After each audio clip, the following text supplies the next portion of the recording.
vás vítám u tohoto kratšího videa.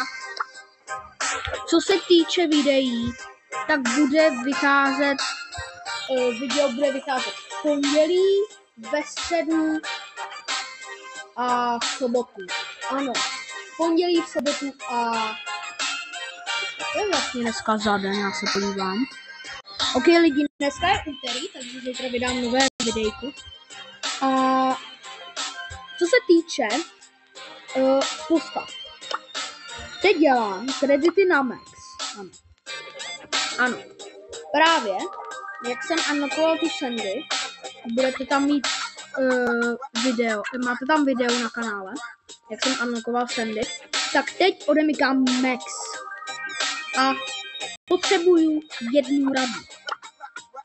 Jestli si mám koupit gemy, 8.8. to bude čtvrtek, anebo novou klávesnici na Fortnite. Ano, i Fortnite, nejsem určitě jenom Brawl Stars hráči. Jsem i Fortnite hráč, že jo. Takže nevím, jestli si mám koupit gemy, anebo jestli si mám koupit novou klávesnici, protože ta stará klávesnice už nebubne. Ano. A mám ten nový skin na Sandy, jmenuje se Glowing Jellyfish Sandy. No a my si teď s ním dáme jednu hru v knockoutech. Ok lidi, takže zítra u nového videjka bude mega dobré. Dáme 15. Klidně můžeme i 20, můžeme to rozdělit na dvě části. A třeba bychom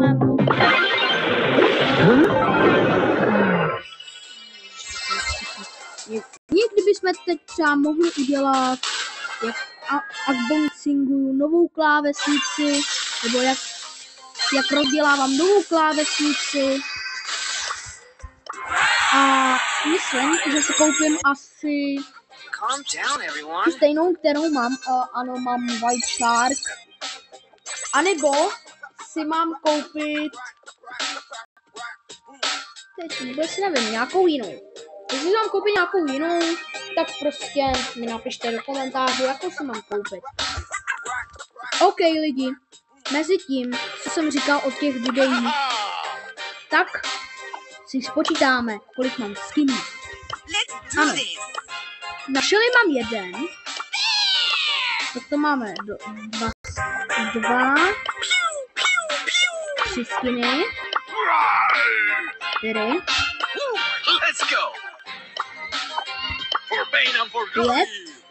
6, 7, 8, 9. Na barlu mám asi nejvíc skinů. Ready for composting. Where will I put my friend? I got you. 10, 11, 12. Máme 12. 13. 14. May you find peace. Eat my scrunchie. 15, 16, 17.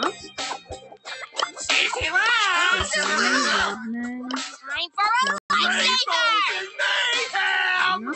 18. Time to rest. Get in the thing. Nap time. 19, 20. Takže budu mít 21 skinů. Takže jako to je celkem dobrý. A dneska s mým teammatem, který se jmenuje Kuba, dokončím Brawl Stars Plus. Ano, protože máme tady zagarantonovou Legendary Stardropu, skin na Sandy, Jellyfish Sandy a player title Vandal. On teď sice nehraje, ale říká mi, že bude hrát nějak okolo druhý, takže dáme push Brawl Pass Plus. Takže já doufám, že se vám tohle kratší video líbilo. Pokud ano, zanechte like, odběr a čus.